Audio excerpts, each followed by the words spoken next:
This week is Science Week on the 10-Minute Teacher, sponsored by Legends of Learning. Stay tuned at the end of the show to learn more about legendsoflearning.com for your grade 3 through 8 science classroom.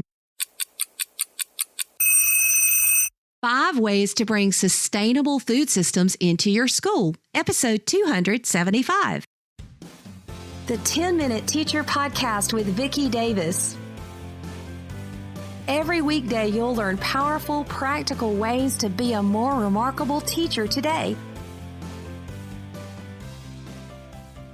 Today we're talking with Patti Duncan about 5 ways to not implement next generation science standards. So Patti, lots of folks talk about how to do this. What's our first way to not implement NGSS? Well, I think, Vicki, the biggest thing I see people struggling with that they try to do immediately is find a way to make NGSS fit in their current curriculum. So instead of looking at the standards as they're intended, they look at them in little pieces and then they try to say, well, where can I do science and engineering practices and colligative properties, instead of thinking where do colligative properties fit in the bigger picture of things. So really just trying to change as little as possible, right? Yes. Looking at it more of as a cookie cutter type of way of meeting aspects instead of using it in its totality the way it's intended. Okay. What's our second? So I think the second one that I would say primarily is they overthink it. I know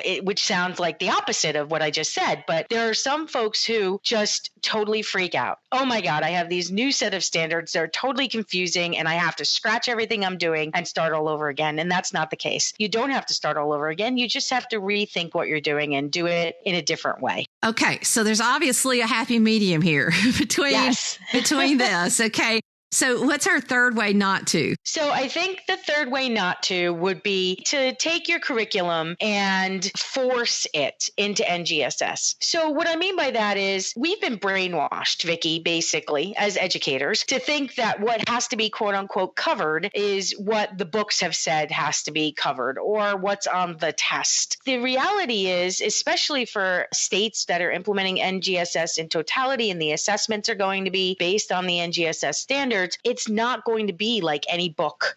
So looking for a book that's going to be a solution to the NGSS standards is not going to work. You have to find a multiple of resources, a variety of resources, whether they be web-based or text-based or internet-based or kit-based or module-based. There's going to be multiple things that need to be pieced together, but I don't know that anybody right now has any one solution. And it certainly isn't going to come from a book because that's not the way the NGSS thinking works.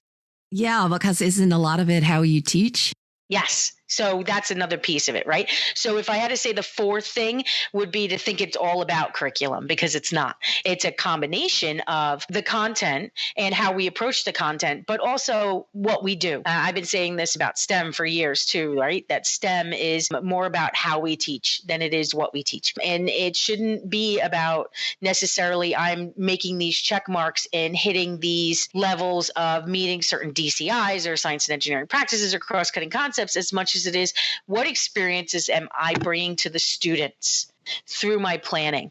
What am I being intentional about bringing into my classroom so that the students experience these things, to develop these skills, to see these connections, to understand this content in the context of solving a real world problem and where they answer questions about real scientific phenomena. I love this because on a recent show that we'll link to in the show notes, Meg Ormiston talked about a school she was working with that was over-rubriced. They were checking all the boxes, but they couldn't collaborate and they couldn't think and they couldn't create. Right. Because just like with any new set of standards or any new thing that comes through, especially when something, as you know, Vicki, you've been doing this a long time, when something comes through an administration and they're all crazy about it and excited about it, but they don't fully understand it themselves, maybe it's more about, do I see these certain things? And if I can check these boxes off, then everything's cool. But that's not necessarily the case. And that's not going to help us implement NGSS with fidelity. Implementing NGSS with fidelity is going to take some time. But it is also going to take, like you said, collaboration and thinking about what we're doing rather than just checking off boxes. Okay, so what's our fifth? I think that's the last one, right? The fifth one is to not think that it has to happen overnight. You don't have to recreate your entire classroom tomorrow. A lot of teachers are doing the right thing and they're getting professional development. A lot of folks are going to conferences and they're trying to understand the most they can, but people shouldn't feel overwhelmed that they have to change everything, that they have to meet a certain expectations. I think that the biggest way that NGSS might fail in any district is if the expectation is that things are going to change immediately. It's a big difference to go from, do we know a lot of content and can take standardized multiple choice tests and spit out things we've memorized, to can we apply scientific knowledge, technology, mathematical knowledge, engineering concepts, a good ELA base work? Can we apply all of that to an understanding of scientific phenomena? That's a shift, and it's going to take time, a lot of time, and we have to be patient. So, Patti, if you got stuck on an elevator with someone who was trying to understand NGSS, how would you give them an elevator pitch for how this is going to improve the science classroom? It's funny that you should ask that, because I was just talking to some middle school kids yesterday. We were sitting around talking and they asked me what I did and I told them, and they were like, oh, well, our science class is boring. And I said, well, what do you think science should be about? And they said exactly what it should be about.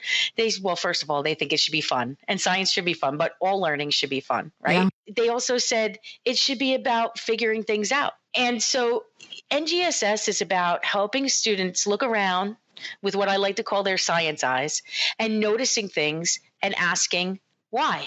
Why is this way? Why does this do this way?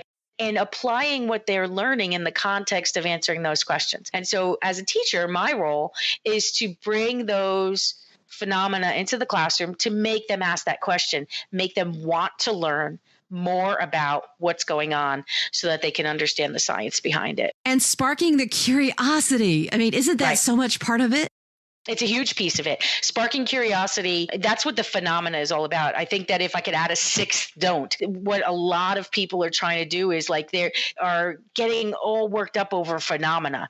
I actually had a conversation with somebody last week who thought that if it wasn't phenomenal, something big and fantastic like a volcano erupting, then it wasn't appropriate. And I said, no, you're misunderstanding that word. The word phenomena simply means an observation. It means something that happens in nature. And so, and when we look at the world, when we look around us, why right now, when I look out on my front lawn, is the snow all melted around the trees? That's a phenomena and something I could look at. Those are the kinds of things that we want to ask the students. I actually took some pictures last week when we were in a storm of a full pot of snow and then the resulting pot of melted snow, because we were melting snow to use in the house because we didn't have any power. And I posted it on a NGSS website and they were like, that's awesome. What does it mean? And I said, well, that's exactly what I want the kids to ask. I want the kids to ask, if you needed a full pot of water, how many pots of snow would you have to melt? And why does snow take up much more room? Those are the kinds of things that our students need to think about when it comes to science. Oh, and I love the illustration you said about, observing a phenomenon versus it having to be phenomenal. Right. Because people do kind of, I guess, when words are very similar, can easily get off track, can't they? Yes, yeah. And that is part of the issue too, when you're talking about the don'ts with NGSS, right? Because there are three different parts of the standards. There's the science and engineering practices, there's the cross-cutting concepts, and then the disciplinary core ideas. And a lot of folks are spending a lot of time with the disciplinary core ideas because that's very similar to standard curriculum, right? But they're kind of ignoring and or putting aside the other two pieces. But NGSS is three-dimensional for a reason. It's meant so that students understand that it's more than just memorizing things. And so when you look at, in particular, the cross-cutting concepts, things of like energy and scale, and more importantly, models. That's what makes me think of it. So modeling in science is all about not only creating a physical representation of something that's too big or too small to see in real life, but it's about creating something or coming up with an example of something that could explain something or can be used to predict. And that's one of the things I'm struggling with in the folks that I'm working with in professional development is this concept of modeling, because they only hear model and think, oh, it's that representation of the solar system I made in 6th grade and is still hanging in my mother's attic. Okay, so this is so exciting. And, when we get kids to get excited about observing and they become scientists and they're not just, reading things in a book that other people have done. We're really talking about transforming the classroom. Patti Duncan is an expert in this area. I hope you'll check her bio in the show notes. And thank you, Patti. This is very insightful. Sometimes to know how to do something, we kind of have to learn how to not do it, don't we? Yes. Yeah. Because knowing what we don't need to do helps us figure out what we do. That's right. Thanks, Vicki. Legends of Learning has amazing game-based science experiments for students in grades 3 through 8, aligning with next generation science and select state standards. Go to coolcatteacher.com/science and sign up for your free account now. Whether it is earth science, life science, or physical science, you can reinforce, reteach, and take kids further as they play the science game at legendsoflearning.com. And thank you, Legends of Learning, for sponsoring Science Week this week on the 10-Minute Teacher.